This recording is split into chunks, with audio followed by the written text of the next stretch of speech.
Everybody, welcome to, we are on LinkedIn Live, and then we're also on YouTube. So if you want to check us out, you certainly can. I'm Meridith Grundei with Meridith Grundei Coaching, and I'm delighted to be here with Carol Banks of Carol Banks Design, where we are co-sponsoring these Tuesday musings that we do once a month, every third Tuesday of the month. And today we get Asger Lindholdt with us, Ph.D. I told him I would dance that out.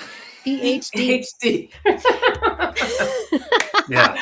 And what I love, so I have had the honor to be on a LinkedIn Live with Asger, and I was, of course, like, to me these days, it's all about lifting each other up. And we both are public speaking coaches. And the beautiful thing about having more than one brain in the room is that you get a lot of amazing wisdom. And so I'm hoping that for today's conversation that you get a lot of amazing wisdom between myself and Asger and Carol that will help you with your public speaking and presentation skills. And today we are going to specifically talk about public speaking and the fear of public speaking, because let's just say that's real, right? Am I right? It is real. It's definitely real. A lot of people trying to tell us this is not real. You cannot die from public speaking. And I think that's obviously true. I've never heard of anybody dying from giving a speech, but there is fear related to it. Let's be honest. There's a social fear.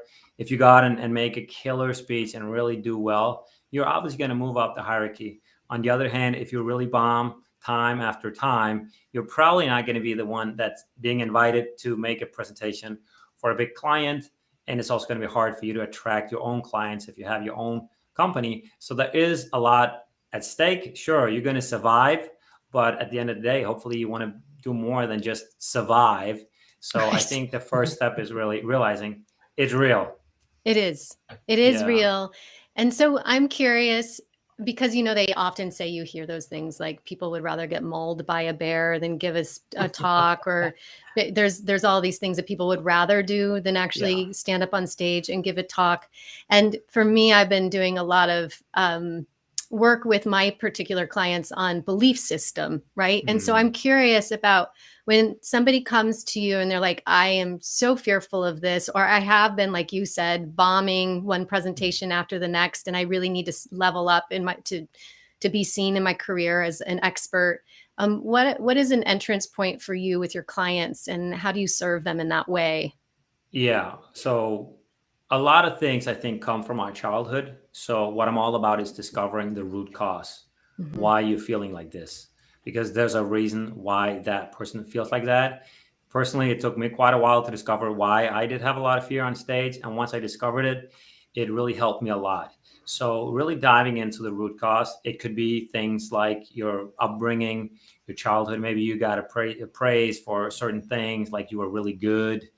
And then maybe you think you need to be the best on stage in order to get praise. It could be other things.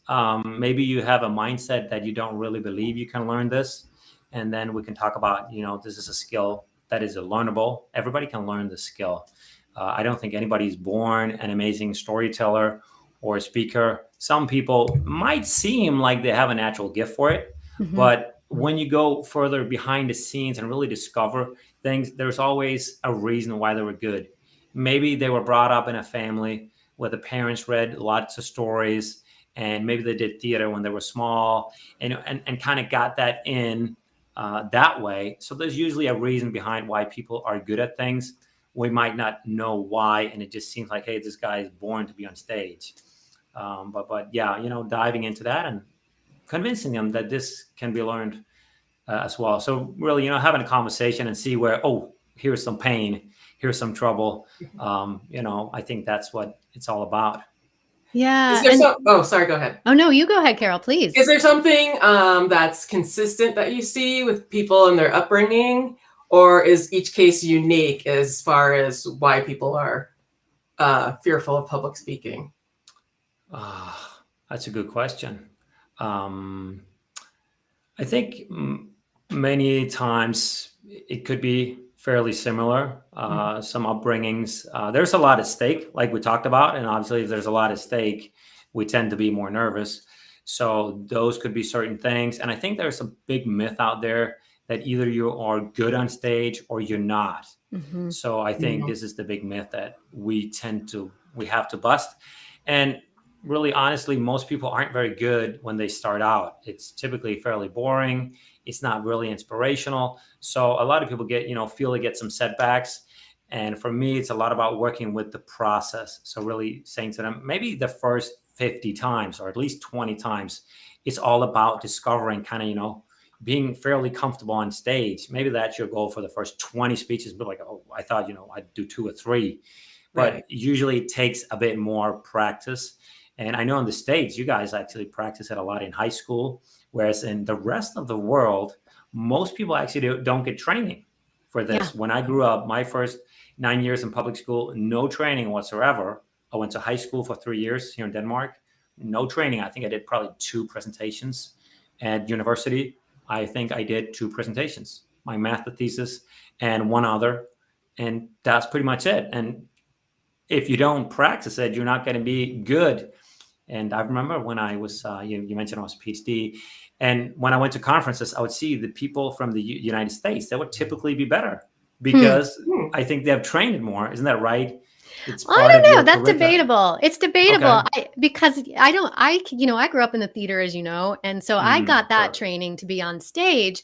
But I have had there's a lot of doctors, biologists, so forth. That there's some industries, architects, for example, who have to be able to present their designs that aren't actually receiving robust training. And I think what you hit upon, Asger, that I think is important is that it's a process.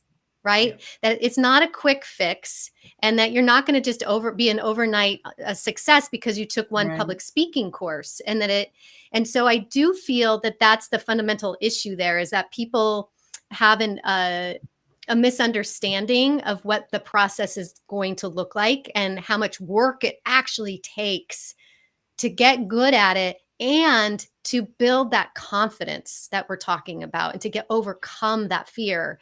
Yeah. And I'm curious to, Asger, if you don't mind, to talk about, so fear can come in many different forms and it can arise at unexpected times. Like you could even be the most practiced, most brilliant speaker, and yet fear arises in the form of anxiety or nerves start to get the best of you. So I'm curious what you can can you talk into what do you think is helpful for people when those moments arise? What advice would you give to help people out? Yeah, one of the best advice I think I can give people is once it comes, really just accept it's there. Every feeling we have is there for a reason. It might not serve us, but it's there for a reason. It has a positive benefit. Now, it might have 10 negative outcomes as well, but there's a reason why we're having a feeling. So really try to recognize that feeling and think about, okay, what's trying to do? So maybe the feeling is sit down, don't get up on stage, because you avoid humiliating yourself. You're running a risk by going up there. But on the other hand, you can intellectually think about it. Hey, there is so much more to win. And as you say, it's a process. Okay, maybe this speech is not going to be the speech where I get, loads of clients waiting in line to sign up for my program. But if you don't do that talk, you're not going to have it 50 or 100 talks later. So I think really just accepting it and instead of running away from it.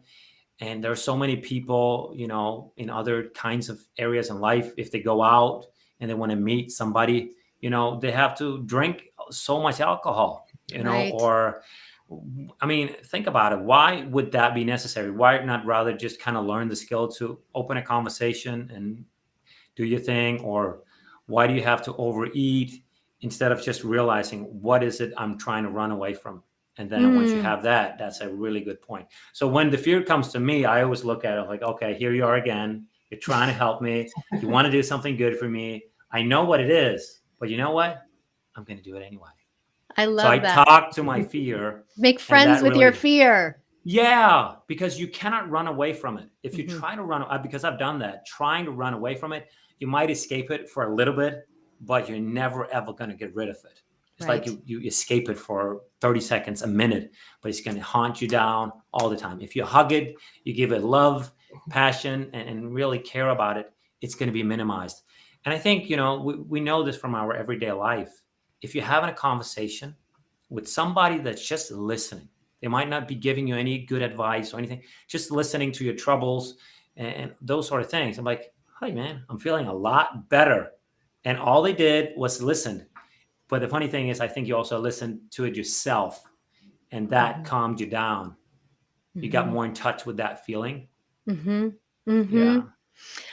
I love, okay, I want to back up a little bit because you did something where you brought up alcohol. And I want to talk about that a little bit too, because we do these self-soothing things because we don't want to step into the fear. We don't want to be friends with the fear.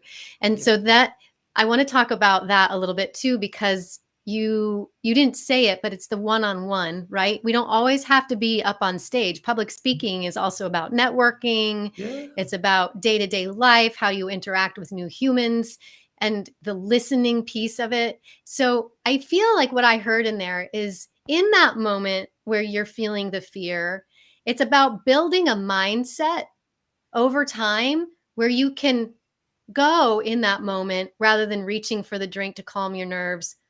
Yeah. Hey, Meridith, why are you reaching for a drink? What are you feeling? Where are you feeling it in your body? Can you breathe into that? How do you manage that? And then you can make a choice. But if you don't train yourself, if you're not mindful, then it's going to be very challenging to not be impulsive. Yeah. I think you're very right about that. Getting clear on your process and having a choice. I've got no problem with people going out and having a drink. Oh, heck Of no. course, Heck no. of course I do that. I mean, I try to do that every now and then. So, but getting clear on the process and really going deep and discovering the root cause. I think that is going to help people a lot. Another advice I would give, just try to slowly get out of your comfort zone. Do something that's slightly scary. This is what the psychologist is saying. Don't jump on a stage with 1,000 people.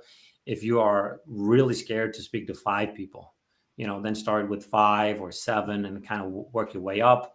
And some people are different. They don't mind 1,000, but 5, hey man, I can see them. So everybody's different, but try to do something that scares you a little bit and push outside and do it a lot.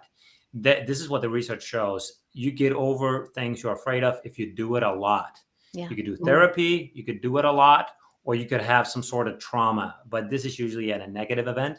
Let's say you have if you go to war and you see some really, ugly images, that can change your life, just that one image. But if we're talking about having a positive change, repetition and coaching, this is the way to go. Yeah. Thank you for that. Carol, do you have any questions? I see you kind of nodding your head and doing, yes. I had one question just for myself. As far as presenting, I'm usually not that nervous, but what I'm nervous for is that one-on-one where someone's asking you a question, and I'm always nervous that I'm never going to have the answer. Like, is there a way to prepare for that besides just that you are an expert in your field and so you should know those things? Or how can you prepare for possible questions coming at you where you want to answer and sound like you know what you're talking about? That's a great question. I mean, certainly these are things we can't really prepare, because probably if it was a really important thing, you would probably have put that in your talk. So it's something you haven't really seen come, or maybe you didn't have time to cover it. So the first thing I think is really acknowledging this is a great question. If you do that, people will be like, hey man, this is awesome. He's on my side. So you really want to have that positive vibe with the audience, or if it's a one-on-one, great question. And I think we have to realize, sure, we're experts. It doesn't mean we know everything. There's always going to be someone that's better, or you can say, you know what, these are my experiences, but I've only had a few, whatever, I'm not solid. I haven't had hundreds of clients with this issue. Maybe I had 2, be like, okay, I can share that. But just being upfront and saying, hey, this is what I think. Or you can say, I don't really have an answer right off the bat, but I'm pretty sure I could give you a good answer. I'll go home and look at my books, resources, or whatever. Just being upfront, people are going to be like, hey, this is awesome that you are not trying to show that you know everything. I mean, hopefully you've done a good talk where people saw loads of value. And then I think that's the way to do it. Really just recognizing we don't have to know everything. There are certain things I don't know. And that's okay. Definitely. I'm trying to learn it, but it's okay. Yeah, I I don't love know if that. that's helpful for you. Just having that Definitely. humbleness and be like, I don't need to know everything. I'm giving Yeah. my best. And yeah. Yeah, I Yeah, like allowing yourself to be a little vulnerable, I think is Yeah. okay, for Right. sure. Yeah. We do have a question here from Marion. Thank you. Can you speak to how some people struggle with speaking in front of people they know, like coworkers, family and friends, etc.? And what are some ways to overcome that challenge? So speak to people you know, Yeah. coworkers. Yeah. The first thing that popped in Yeah. my head with that Yeah. Okay. question was like when I was on stage as an Mm. actor and I knew the people in the audience, like I knew that there was this particular casting director. I knew my mom was there, or I knew that like the critic was there. Like there would be something psychologically that would happen to me that was different than if I was just speaking to an audience of people that I didn't know, because I was like, well, I don't know you. Yeah. I mean, I can Right? totally relate to that, Marianne. Yeah. It's a great question. Yeah. So yeah, I don't show my mom all my videos, but she sneaks up upon me every now and then, like, I feel slightly embarrassed about the stuff I talk about. But I think it's all about starting from what is the value you're giving. You're sitting down and saying, I think my coworkers are challenged this way. I Mhm. happen to have studied this area quite a bit, so I want to share this with them, how they can then overcome a challenge, save time, whatever it is. So think about you're delivering some value. And then Mhm. obviously you have to find the point how deep you want to go in terms of sharing vulnerable stories. If your mom's in the audience, maybe you don't want to, I don't know, share your high school love or whatever it is, but you find, whatever is comfortable for you, and maybe step a little bit outside it, like we talked about. But recognize that you're giving value, and then that's what we're doing. We're helping people. Yeah, I love that. I really appreciate that, Asker. And I'm just going to add one more thing to what you just said too, which is you're adding value, and also it's not about you, Oh yeah, right? It's yeah, about how you're serving your audience. And if yeah. mom happens to be sitting in the audience, I do love that I have had that experience, Asker, where I did not adjust my material to people that I knew. You're better than me. Thumbs That up. I didn't care, and I should have cared, because then I had to apologize later because I did offend. And here's the thing, I also feel that you're not always going to please everybody. Not everybody Yeah. is going to like you. It's different if you have a personal relationship with them. Yes, I hear that. And however, I always say that if people don't quite groove with you, they're going to probably be talking about that. So at least you got them thinking about something, Yeah. right? Because they're I probably talking about their opposing point of view with another person after the fact. Yeah. I mean, the goal is not to please everyone, Yeah. because if you're trying to please everyone, you're not going to please anyone. It's much better to, have 50% raving fans and then 50% like, hey, man, this was the worst ever. Because those 50% are going to go down and buy, and they're going to make a change in their life. If you make it like a gray, kind of slightly boring speech where everyone's, it's kind of okay, are they going to make a change? Are they going to buy from you? Probably not, right? We want to have that deep impact. Yeah. And then you need to have, some strong opinions on certain things. Yeah, strong point of view. So, okay, I have another question for you. I know, look at me getting Like, oh. So my other question for you is, what is one tactic that you can give the people watching right now to help them focus that point of view when they are up on stage, that might help manage those nerves a little bit? Because you mentioned you can't appeal to everyone, right? So Yeah. what is it that we can do when we're putting together our presentation and we're rehearsing and practicing that presentation? Who are we talking to? How can we manage the nerves in that way? Sometimes, and I think it depends on, for example, on this LinkedIn Live, I'm talking to the two of you. If I was giving a webinar, I would maybe pick one person that I'm talking to, right? Because I can't change the minds of a sea of humans. But when you're up on stage, what's your advice there? Do you pick one person that you're giving that talk to that's a very specific kind of avatar type person, or are you how do you manage that? Because I know that focus can also help with the nerves and that fear. Yeah, you need to obviously, before you talk, you need to think about who are you talking to. Let's say it's a Mm-hmm. room with 100 people. Maybe you are really talking to the decision makers. Sure, you're going to address everybody, so it's kind of that. But once you're preparing material, you want to have arguments that probably appeal more to them. So you want Mm, to think about, who am I talking to? When I did my PhD defense, there were probably 20 people that came. I wasn't talking to my mom, even though she was there. I was talking to the 3 people that were going to judge whether I would pass or not. Those are the only 3 people, although the right. other people. So that's very specific, those people. But in your talk, there are also going to be other people. And I've noticed this myself. Sometimes if I go out and give a free, half an hour talk or an hour, there are going to be people that is not in my target audience. So probably that speech or presentation didn't appeal so much to them. So whereas if you're doing a webinar, probably it's people that somehow are your avatar. So think about, who are you really talking to? And then for me, it's a mindset, thinking about, okay, I am providing value. Maybe you have talked to some people in that group before. If you go to a company, you can also send out a short survey, not something that's too long because they're busy, but something that takes 2 to 4 minutes with a couple of questions. And then it seems tailored for them. And when you're on stage, you know that they have that problem, because you can also mention it. A lot of you mentioned this and this. You talk to the organizer, think what their challenges are. So having that in the back of your mind when you're on stage, like, hey, the people told me they have this problem. That helps me. Another thing, which you probably know a lot more about, is breathing techniques, because the fastest way really to get in a state is through breathing. If you're walking on the road and you happen to see a snake, your breathing is going to change that fast. Boom, right? You instantly change everything. You get in that fight or flight mode, right? The blood's rushing to the back of your head, and you start, your breath gets shallow. So it's go ahead. No, I'm just. I just have a routine where I do some breathing exercises, try to open up and do some slow exhales. It's actually through our exhale we relax, and in the inhale we get stressed. Of course, you need to inhale as well, but you want to have a longer exhale and hold your breath a little bit, and then I open my arms. So I kind of open my body, because do the Amy Cuddy.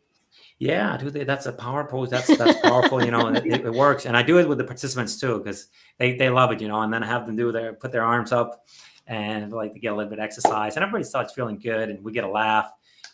So think about your breathing. That is awesome way to do it. And also, if you have a break, let's say you're doing a 2-hour session with an hour in between. I used to always go and chat with the participants, because do a little bit of connection with them. I thought, I'll still do that a little bit, but I also go have my own time now. Yeah. I go do my breathing, get centered, and get ready for next session. So I'm like optimal state again.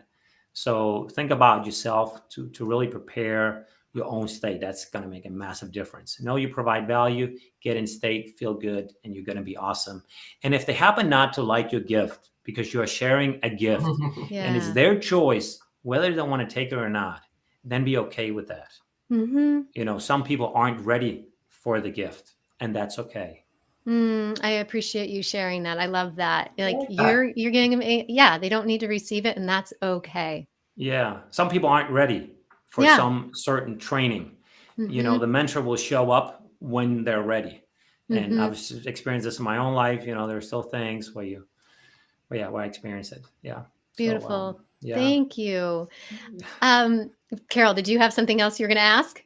Oh, I was going to ask, as far as being open and true to how you're feeling, does it ruin your credibility if you are getting up in front of a huge audience to speak and you tell them, like, I'm super nervous, so sorry if I make some mistakes or say something wrong? Or I wouldn't do that. Okay. It's kind of like a little child asking, I did something wrong, please like me. Okay. That's how I see it. You go do your thing and do your best. Okay. That's okay. If you're going to say that, it's a maximum, but don't try to seek what's the English word? That, you like me, please like me. Right. That is not attractive.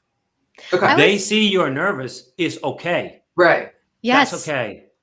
Yeah. Because they will be there with you the whole time. People want to see you succeed. I always think of it as like hosting a party, right? When you open the door and you're the host and you own it and you've taken the time to prepare this amazing meal and some apps and you got the music playing, you've handed someone a cocktail, like you own that, right? Like if you open the door and someone walks in and you're like, oh, I'm sorry, all I've got is like, you know, brie and I didn't get the crackers that I wanted and they were at seltzer water. I burned the dinner.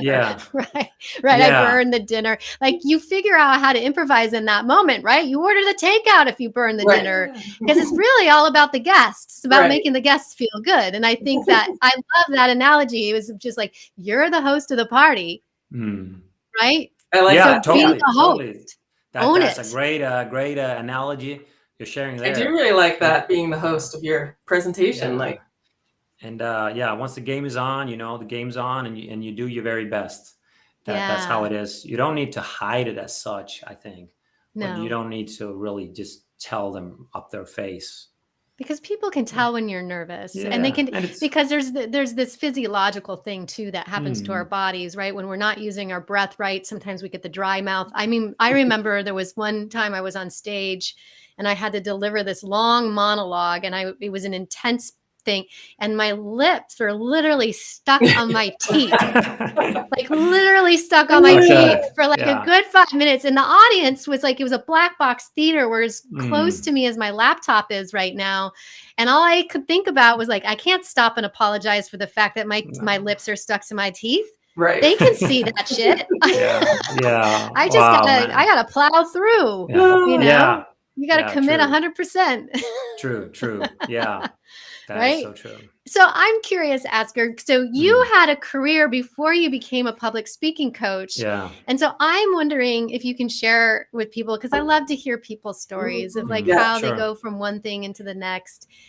What got you into being a coach? And I know you have such a following in LinkedIn and you're so treasured by so many people. And I would love to hear your story. Yeah. So my story was probably, if you go way back, in my upbringing, my dad wasn't the person that would, you know, tell me a lot. I love you. You're amazing. All those sort of things.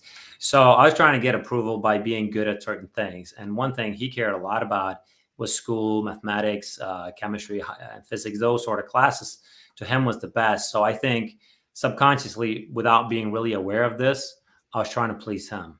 So I think that's why I went the route of studying engineering. And doing decently well there. It wasn't never my real true passion. I thought it was nice. I kind of enjoyed it when I was studying. But I remember my first day at work. I was working in this oil and gas company. And already after an hour, I was like, this is so incredibly boring. After an hour, and you studied 5 years. And I'm thinking, is this really it? I studied 5 years to look into an Excel spreadsheet, move some numbers around. Terrible. And I didn't know what to do. So I hung around. My friend said, you know, wait, you're going to grow, get up further on the ladder. You're going to do more interesting projects. It never got interesting. You know, there was a day or two maybe that was good. But in 4 years, having 10 days is not enough. Right. And then I decided, because a lot of my friends were doing a PhD at the university, I thought, you know, uni was okay. Maybe I could do some research and, you know, really nerd down on the topics. And then I did that. And I discovered this was even worse for me because I'm quite extroverted. I like to be with people. And then I discovered it's not really the job. It's also a big part of me is being with people, you know, connecting that energy. A lot of people like to be by themselves, geek around and nerd around. That's cool. No problem. But wasn't for me. I like to spend my day probably half of the time with people, the other half of the time reflecting, studying, those sort of things. But if you're 90% studying, that didn't work for me. But I finished my degree. And I think during that time, I discovered really teaching was fun. It's part of doing a PhD. Training is you got to teach. And then I stumbled across a club called Toastmasters. Mm-hmm. And then I went and, you know, did speeches there. I thought it was really interesting to give speeches, but, you know, I had a mindset, hey, I'm just Asger. Nobody wants to hear me. I'm not particularly well spoken. I can stand up. I can get up and be fairly confident, but, you know, I'm not really motivating anybody. But then one day I was sitting at home in my sofa after work, and I was on Facebook. And then one of my acquaintances, he posted, "Do you want to be a professional speaker?" This is my big dream. I want to be on stage, inspire people, help people. And then she said, "Write a comment if that's you." Now, I didn't dare to share a comment because then other people could see that was my dream. So I didn't dare to admit this is my dream. Yeah. But I had enough guts to press the like button. So I pressed the like button. And even though she was just an acquaintance, and I could see loads of people had written on her post, and I knew she was working somehow with professional speakers, not really how. So I knew she was not fooling around with this thing. But then she wrote me, "Hey, Asger, I happen to have 2 tickets for a seminar with a professional speaker. That's awesome. I'm working with him. It's $1,000, but you can get it for free. Do you want to come? It's a 3-day seminar." And I was like, "Yeah, hell yeah. I want to come, of course." And that seminar changed my life. I got there. And once I left after the seminar, I left with a feeling this skill is something everybody can learn. I can learn this too. I got to put in the work. I got to learn the skills. I got to get the training and put in the time, but it's a learnable skill, even for somebody like me. And ever since then, I've had that feeling. It's learnable. Go out there, find the methods. Sometimes we hit a wall. Then you study some more, find a coach, get help, keep pushing through. And this is the way to go. It's a little bit like a game. You got to try different things. And I think that's, when I'm thinking about it now, the strongest thing we can give as speakers is leaving people with a feeling.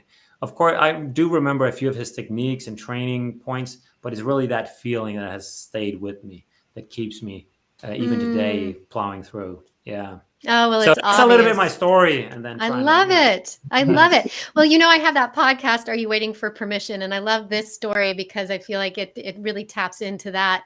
You gave yourself permission to like something, and it felt scary to you to be exposed in that way, right? Because you had this other identity going on.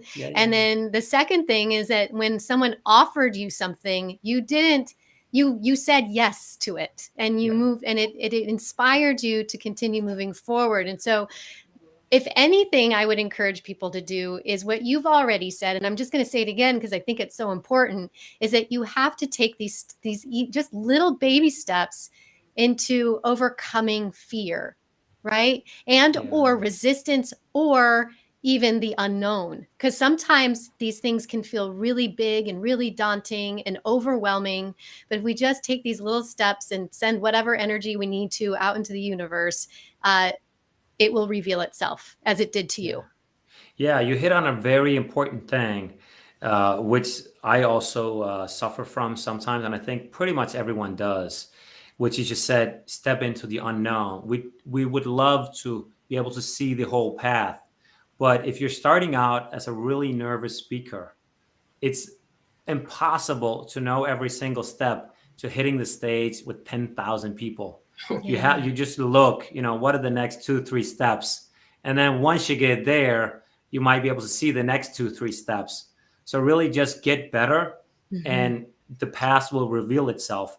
And if it doesn't, the best thing is really just get a coach. You see how fast, when you have in your clients and you have in your program, how quickly people can progress. Having somebody say, do this, is the best way to really get good at something quickly. Plus, people get it done. That's the half of the training is really just I'm holding your hand. Do that. Yeah, you paid me to be your accountability person. Yeah. Now chop. Yeah, of course they need the advice. That's why they come. But, they also need that holding hand. I think we all do a little bit. Oh, we do. Yeah. I think it's so important to have that group of people that, whether that be a coach or other colleagues, that really can lift you up and help hold you accountable. And the only way that's going to happen is if you ask. Right. Yeah. You got to ask for the help. And there's nothing wrong that you're not an amazing speaker. You can become one.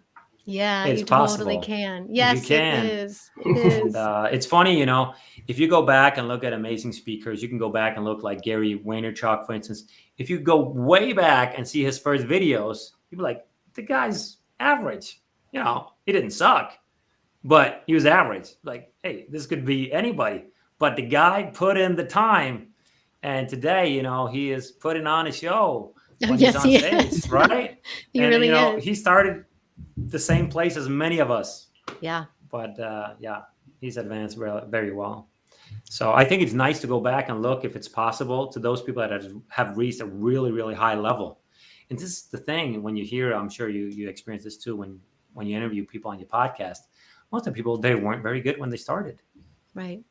Yeah. Right. So it's about the process. We don't, and really. I think and we've said process a few times, but I do think it's an important thing to talk about, because in the era of social media, and because we just kind of see the end, we don't really see the process from when someone started to where they are now. We kind of just get witness to the end result. And so we think that they just have always been that way. Right? Yeah. Right. Yeah. Or they post that video and be like, oh, they didn't know they had 50 takes. Yeah, right. You post that video and they're like, that's like day 4 of trying to shoot the same like 2-minute video. Right. We just we don't get that behind the scenes. No. And so I think we fall into the comparison trap. And so I would just invite people watching right now or listening is just like, don't fall into that comparison trap. Utilize coaches like Asger, like myself, utilize people like Carol who can really help you with your design so that you're not sweating over that piece of it. Because I do think that if you are, another aspect to a great presentation is your design. If you choose to use a presentation, PowerPoint or Keynote, so why sweat over that? Why not feel confident about that component to it as well, right? And so I think there's a lot of things that we can think about big picture to really help boost ourselves and to help us feel more confident as speakers. And you touch on an important thing. One thing is being good on stage, being able to have a great product as such. But what and I also struggle with this, a lot of newbies tend to focus only on having a good product. But someone like Carol can help you make a great brochure, a one-pager, those sort of things that get you paid gigs. And if you get paid, you get to put more resources into getting better. And personally, I spend way too much time in the beginning because of my own lack of confidence. And, hey, you got to like me, that kind of thing when I hit the stage, rather than just saying, hey, you got to hunt down the money as well. And being, okay, I'm at this level right now. Let me try to get some paid gigs, because if you bring in cash, you can then accelerate more. So having someone like Carol, other people to help you with the business side is incredibly important. So don't just focus on your speaking skills, because it's like, you got to have everything, a little bit of everything. Well, and you are your own brand, right? Oh, totally. Right. Totally. And what I've noticed, I have a guy doing my homepage at the moment. Probably I could do a little bit of it myself, but I also save energy.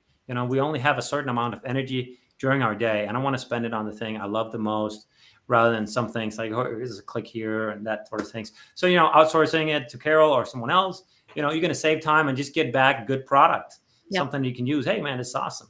Yeah. And I want to say this too, because I think a lot of people get really confused about the whole branding thing. Like, you can send your ideas to Carol. She can make you an awesome logo, and then you can plop that stuff into Canva.